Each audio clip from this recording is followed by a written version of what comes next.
Hi everybody, I'm Bree the Plant Lady, also known as Bree the Cat Lady.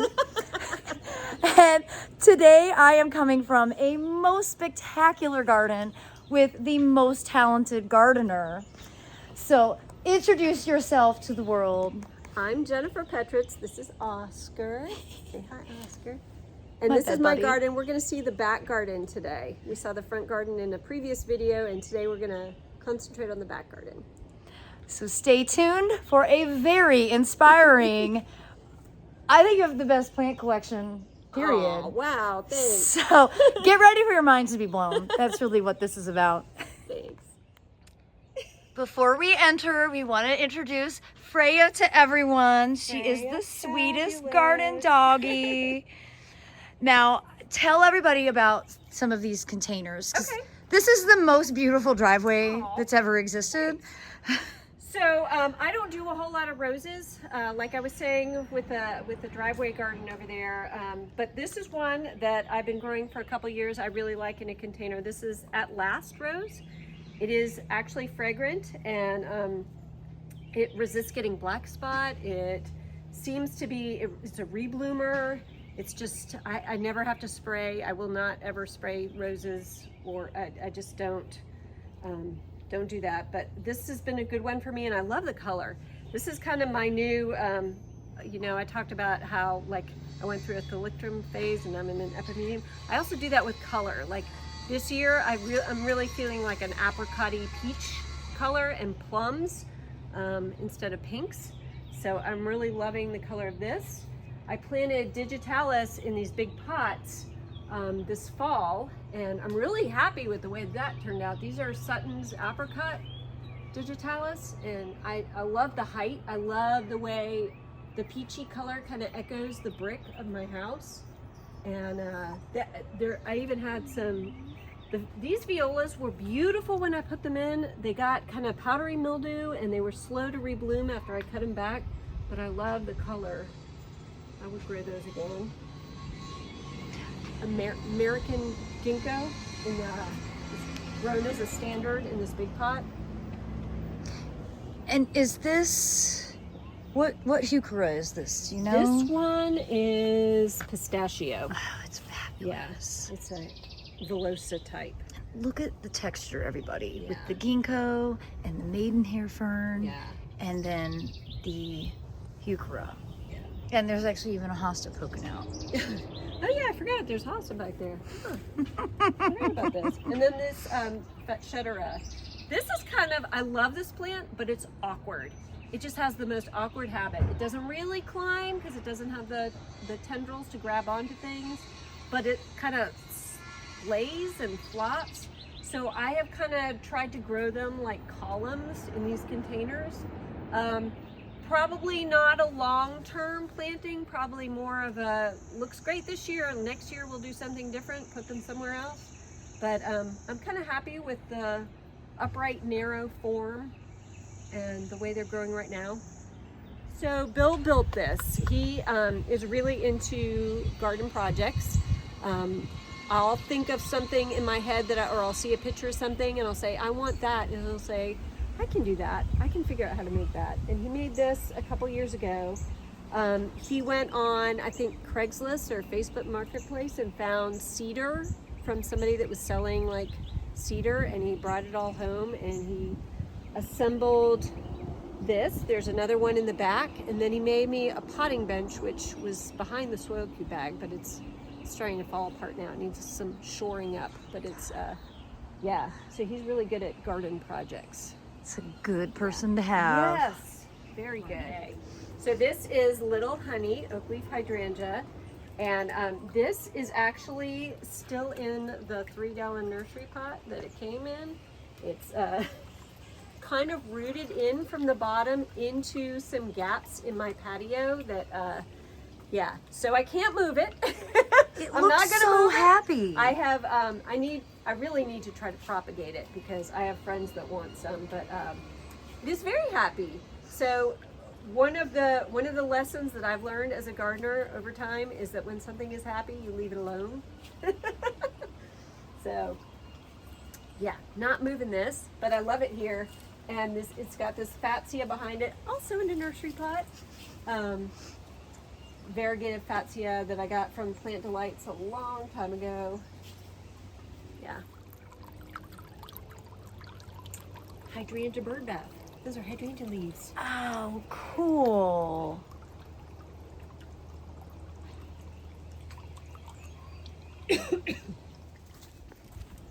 Back on the hydrangea kick, this is one of my favorite newer hydrangeas. This is Game Changer Picotee. It's from Green Fuse Botanicals, and I am just crazy about this one. This never went, it's growing in a pot. It never went fully deciduous for me. It always held some leaves, even during winter. The new growth came out purple, the new leaves came out purple, and it was loaded with buds in February and started to bloom by the end of March. And now it's April, it's in full bloom. It's still making more buds. It is just, so Green Fuse says that it's daylight neutral, which means that it should keep blooming like until frost. I'm excited to see if it turns out that way. I've had this for 1.5 years now, and it has been a great plant. I would definitely look for more of these. The Game Changer series. There's a pink, a white, and this one is the Picotee. Okay, so we're in the back garden. We're walking down. There's a vista. The brick pathway leads to the pond back there in the back. And on the way there, there is a chicken coop. I have 4 chickens right now. One is broody and is hanging out in the nest box, and the others are complaining that she's in the nest box. But we've had chickens for about 5 years. We got them when my youngest child was in middle school. Youngest child really wanted chickens and wouldn't let go of the idea, so Bill told her, well, I'll build a chicken coop if you help me. So the 2 of them built this coop together. Has a green roof. There's coconut fiber on the top and moss and succulents rooted into the coconut fiber. It's a little patchy in places. I need to redo some of it, but I like that when we look down at it from the deck, you can see it's just green. Our chickens are about 5 now, and they are still laying, not as much as they used to, but they're a lot of fun. I love having chickens. They're kind of like dogs. They follow me around in the garden. Can't let them free range. We have too many hawks and owls, and they eat a lot of plants. So I steer them towards the compost pile because they're good at picking through the compost pile and breaking it down. And their byproduct makes great green material for my compost pile to break down all the carbon. So love having chickens. Okay, because my favorite foodscaper friend is here, I just have to point out my apple fence here. I have an Espaliered apple fence. And this is the first year that we actually have some apples growing on it. Last year we had 2, but they fell off before they ripened, and I'm really hopeful that these little guys are gonna ripen up. There's a bunch of them. I'm so excited. Yeah, so apples.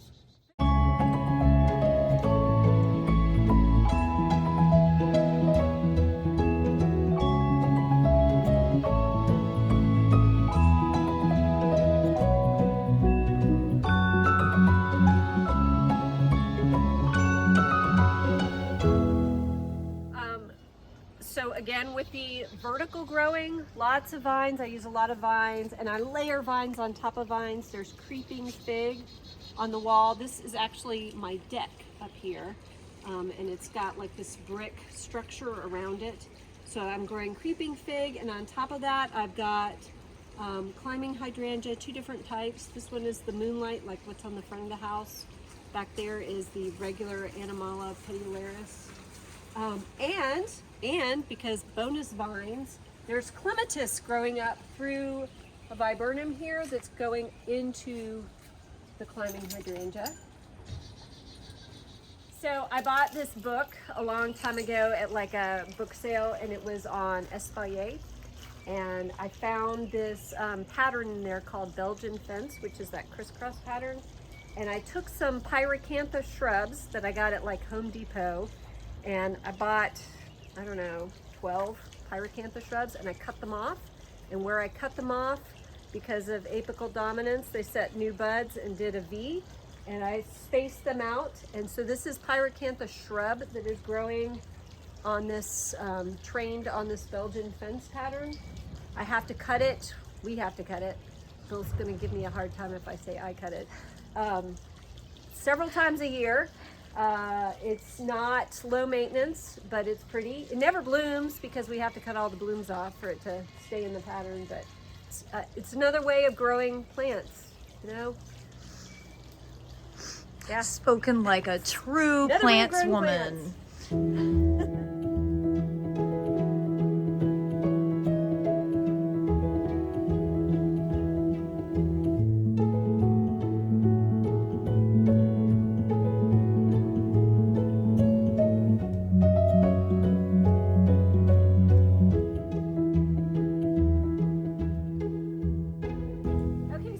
This is the part of my garden. This is the shade, definitely the shadier part of my garden. Grow a lot of hydrangeas in here, a lot of ferns, a few Japanese maples.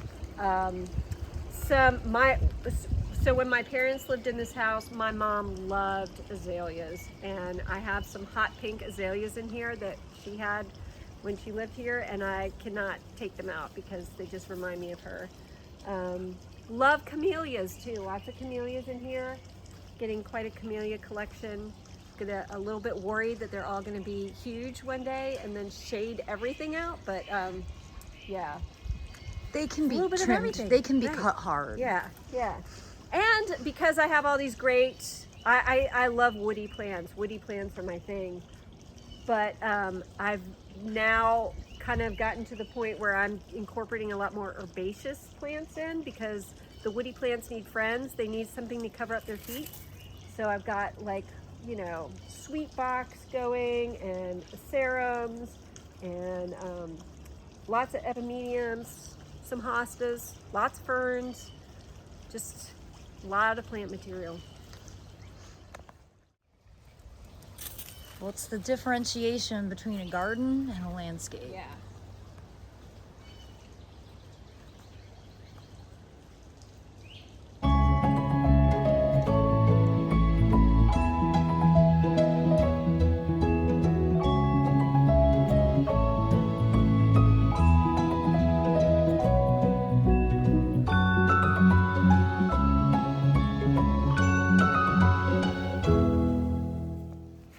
Okay, so I get a really hard time about this plant. This is a, it used to be called platycrator. It's a hydrangea relative, but it's now been lumped into the hydrangea family. And I planted it way too close to the path. This path actually didn't exist when I, oh my God.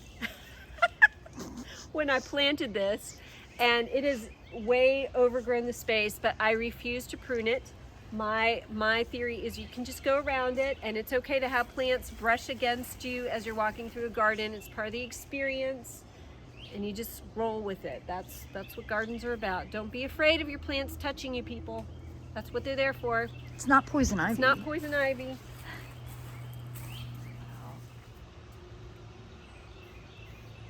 This is like a bonanza of texture. Yeah. This is Viburnum Kearns Pink. These actually start out green. It's a snowball type. They start out green, they turn white, and then they sort of turn pink. It doesn't really get pink. It kind of splays. The blooms are so heavy that it splays when it's blooming, but then after they all fall, it'll go back upright again. But I like it. I love the way it looks against that Solomon seal, the edge of the Solomon seal with the, I think it's really pretty. One of my favorite Japanese maples, and I've seen this in your garden tour at the Sabios. This is Peaches and Cream. I love this maple. It is kind of, the color's fading on it, but when it came out early in the spring, it was beautiful, peachy, lime green overlay. I just love that reticulated leaf. And I think it's really important to have plants like this to brighten up shady spots in your garden. In this garden, there's a lot of shade, and so I really need those lighter colored plants to kind of brighten up some spots, especially with the dark camellia background. You really need some like spots of bright in here. Another one I use is a little further down, the Cornus wolfeyes. It's a great variegated plant for brightening up shady spots. This is a polygonatum freckles. I love using plants that are, I love variegation. I have a variegation obsession, but you can go overboard with variegation too.